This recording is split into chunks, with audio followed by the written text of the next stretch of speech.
Hi guys, happy Monday.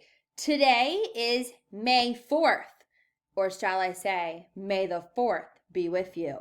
If you are wearing a Star Wars shirt with me today, send me a picture. It's National Star Wars Day, and I love Star Wars, and I know lots of you do also. Today, for your greeting and share, you are going to do a Flipgrid and tell me what you did this weekend.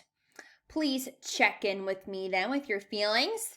You're going to read to yourself today, find a cozy spot. Then you're going to log into iReady Reading and complete just one lesson for me, please. Then you're going to log into iReady Math, complete one lesson, and we are working on time again.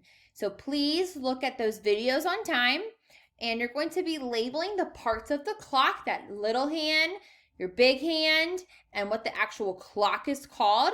And then you're going to label the different times on the clock, where the different numbers go.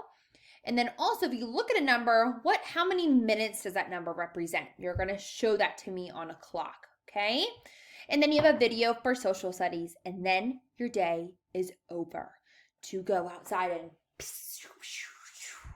work with some lightsabers for Star Wars Day. All right, friends, I will see you tomorrow. Have a great day.